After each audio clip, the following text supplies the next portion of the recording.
নমস্কার বন্ধুরা, তন্নিস কিচেনে আপনাদেরকে স্বাগত। আজ আমি বানিয়ে দেখাবো ছোলার ডাল রেসিপি। এই ছোলার ডালটা কিন্তু অসাধারণ স্বাদের হয়। এটা আমি বানাবো হিং ফোড়ন দিয়ে এবং একটা বিশেষ ভাজা মশলা দিয়ে। কাল বাদে পরশু আমাদের ষষ্ঠী, তারপরেই কিন্তু অষ্টমী। এই ষষ্ঠী আর অষ্টমীতে লুচির সাথে কিন্তু এই ছোলার ডালটা অসাধারণ লাগে। আর এই ছোলার ডালটা আমি কিভাবে বানাবো প্রথম থেকে শেষ পর্যন্ত অবশ্যই ভিডিওটা দেখবেন, কোনো রকম স্কিপ করবেন না এবং ভাজা মশলা সহ এই ভিডিওটা দেখবেন। এর জন্য আমি নিয়েছি 300 গ্রাম পরিমাণ ছোলার ডাল। ছোলার ডালটাকে ভালো করে পরিষ্কার করে আমি ধুয়ে নেব। তারপরে ডালটাকে সেদ্ধ করে নেওয়ার জন্য একটা প্রেসার কুকার আমি গ্যাস ওভেনে বসিয়ে নিলাম।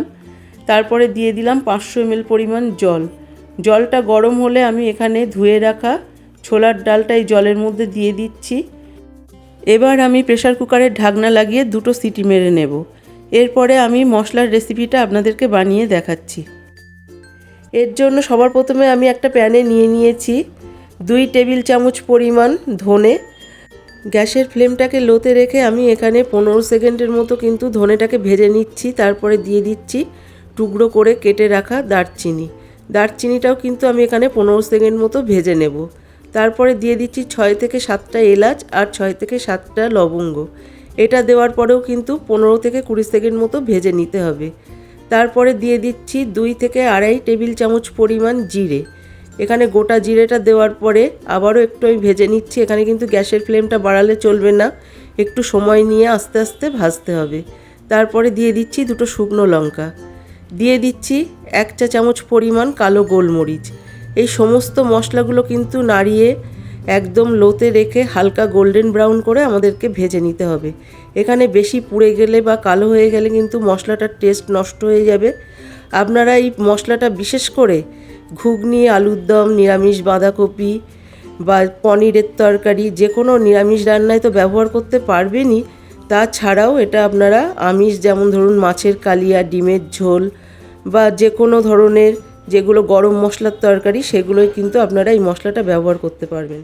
এবারে আমি ডালটাকে ফোড়ন দেওয়ার জন্য একটা কড়াই বসিয়ে দিলাম। কড়াই গরম হলে দিয়ে দিচ্ছি 2 টেবিল চামচ পরিমাণ সর্ষের তেল এবং দিয়ে দিচ্ছি 2 শুকনো লঙ্কা ফোড়ন আর 2 তেজপাতা। এই শুকনো লঙ্কা তেজপাতাটা দেওয়ার পরে সামান্য একটু নাড়াচাড়া করে নিয়ে দিয়ে দেব গোটা জিরে। এখানে কিন্তু গোটা জিরেটাই ব্যবহার করবেন, এর একটা খুব ভালো সুগন্ধ হয়। এই ফোড়নগুলো লাল লাল হয়ে গেলে দিয়ে দিচ্ছি 1 চা চামচের 4 ভাগের 1 ভাগ হিং। আমি কিন্তু এখানে MDHের হিংটা নিয়েছি, এর সুগন্ধটা বেশি। এরপরে দিয়ে দিচ্ছি কুচি কুচি করে কেটে রাখা নারকেল।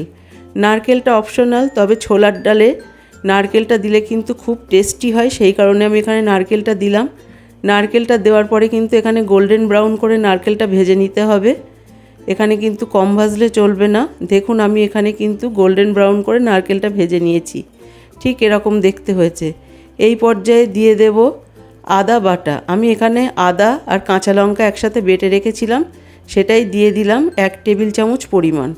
এখানে আদা কাঁচা লঙ্কাটা দেওয়ার পরে ভালো করে একটু কষিয়ে নিয়ে দিয়ে দিচ্ছি 1 চা চামচ পরিমাণ ধনে গুঁড়ো আর 1 চা চামচ পরিমাণ জিরে গুঁড়ো। এই ধনে গুঁড়ো জিরে গুঁড়োটা দিয়ে একটু ভালো করে কষিয়ে নিতে হবে।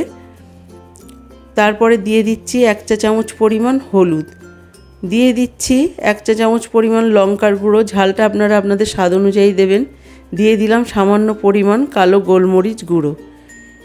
আচ্ছা, এরপর আমি সমস্ত উপকরণগুলো 15 সেকেন্ডের মতো কষিয়ে নেব। কষানো হয়ে গেলে দিয়ে দেব সেদ্ধ করে রাখা ছোলার ডাল। এখানে ডালটা দেখুন গোটা গোটা আছে, অথচ কিন্তু সেদ্ধ হয়ে গেছে। এরকমভাবে আমাদেরকে ডালটা সেদ্ধ করে নিতে হবে।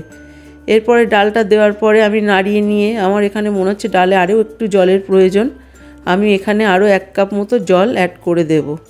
এই জলটা দেওয়ার পরে দিয়ে দিচ্ছি নুন। এখানে নুনটা স্বাদ মতো দিতে হবে। আর দিয়ে দিচ্ছি 3টে চিড়ে রাখা কাঁচা লঙ্কা। এই সমস্ত উপকরণগুলো দেওয়ার পরে কিন্তু আবারও একটু ডালটাকে নেড়ে দিচ্ছি যাতে তলা থেকে না লেগে যায়। অপেক্ষা করব ফুটে ওঠা পর্যন্ত। ফুটে ওঠার পরে দিয়ে দিচ্ছি 2 টেবিল চামচ পরিমাণ চিনি। চিনিটাও কিন্তু আপনারা আপনাদের স্বাদ অনুযায়ী দেবেন। যেহেতু আমরা এটা লুচির সাথে খাবো, সেই জন্য কিন্তু চিনির পরিমাণটা একটু বেশি দিয়েছি। এরপরে ভালোভাবে ফুটতে দেব এবং ফুটতে ফুটতে যখন এরকম একটা পর্যায়ে চলে আসবে, সেই সময় দিয়ে দেব এখান থেকে ভেজে রাখা সেই গুঁড়ো মশলা। আমি এখানে দিয়ে দিলাম 1 টেবিল চামচ পরিমাণ ভেজে রাখা গুঁড়ো মশলা। এটা কিন্তু অবশ্যই দেবেন, এটা কিন্তু ডালের স্বাদটাকে দ্বিগুণ বাড়িয়ে দেবে। গুঁড়ো মশলাটা দেওয়ার পরে আবারও একটু ফুটিয়ে নিচ্ছি 15-20 সেকেন্ড মতো। তারপরে আমি একটা বাটিতে আপনাদেরকে সার্ভ করে দেখাচ্ছি। দেখুন কতটা সুন্দর দেখতে হয়েছে। আমার এই রেসিপিটা যদি ভালো লাগে অবশ্যই সাবস্ক্রাইব করবেন, লাইক দেবেন এবং শেয়ার করবেন।